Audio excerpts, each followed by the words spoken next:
Samo pogledajte kako su one lepe. Mekane su kao duša, a sad ćemo da posipamo blago prah šećerom. Divno miriše, ali ovo je testo malo drugačije, punjeno džemom. Pripremila sam 70 grama putera, on je na sobnoj temperaturi bio, kako bi se lakše umutio. Dodat ću 70 grama prah šećera, jedno jaje i treba nam jedno žumance, a belance sklonimo sa strane. Dodat ću jednu kesicu vanilinog šećera. To ću sad sve zajedno da sjedinim, pa ćemo da dodamo brašno. Dodat ću brašno, 300 grama i jednu kesicu praška za pecivo.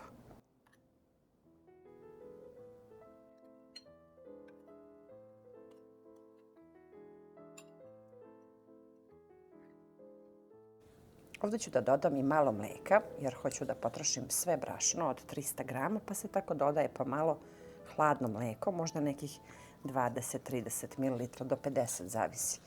Postepeno dodajemo da bismo umesili.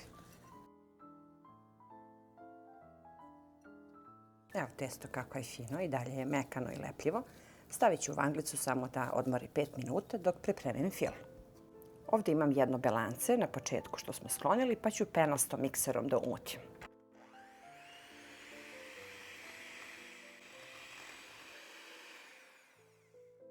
Ovdje dodajem 100 grama putera, isto koji je na sobnoj temperaturi, kako bi se lepo umutio mikserom.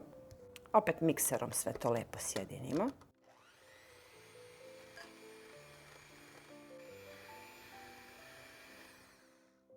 I odmah dodajem 100 grama mlevenih oraha. I mutimo.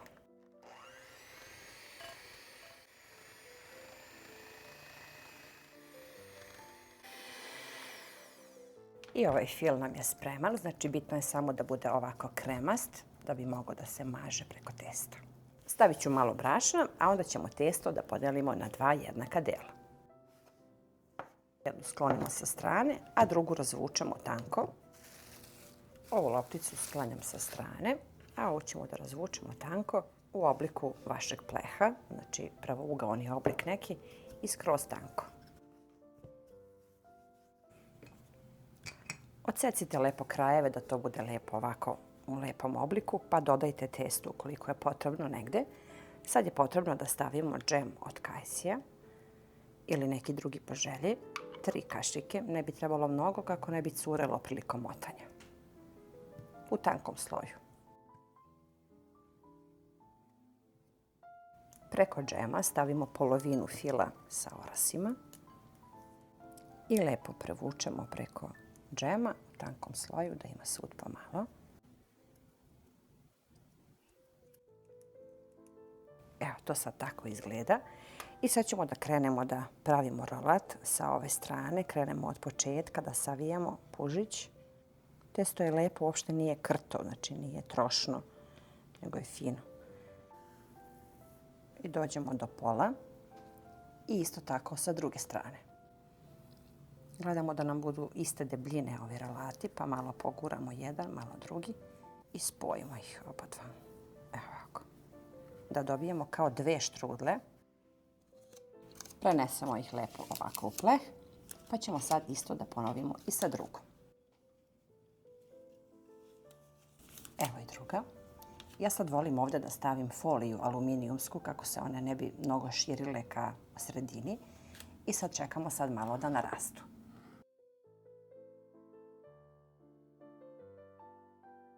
Potrebno je samo 10 minuta čisto da malo testo odmori pre pečenja.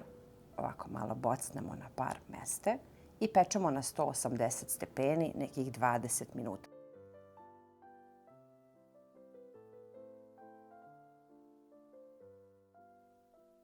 Samo pogledajte kako su one lepe. Mekane su kao duša, malo su se prohladile, a sad ćemo da posipamo blago prah šećerom. Divno miriše na orahe, na štrudlu, ali ovo je testo malo drugačije, pa je ukus totalno nešto drugačije. Punjeno džemom. Sad ćemo da isečemo.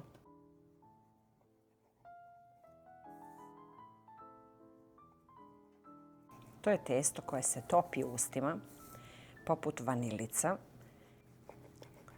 Toliko je lijepog ukusa da verujem za ljubitelje štrudli, bogatih štrudli. Ovo je idealan kolač i leti i zimi. Ko voli orahe, džem i ovo prhko lepo testo, može ovako da se odvoji pa da budu kao male štrudlice. Toliko je ukusna, verujte mi da ovaj recept trebate da probate ukoliko niste. I jednostavan je za pripremu, a i dosta štrudlica ima, tako da stvarno je bogat i lep kolač. Jedan lep starinski kolač na jednostavan način sa vrlo malo namirnica, a verujem da ovo ukućani vole. Pišite vašoj Aurori, sve vas puno pozdravljam, pa se vidimo uskoro sa nekim novim receptom iz moje kuhinje.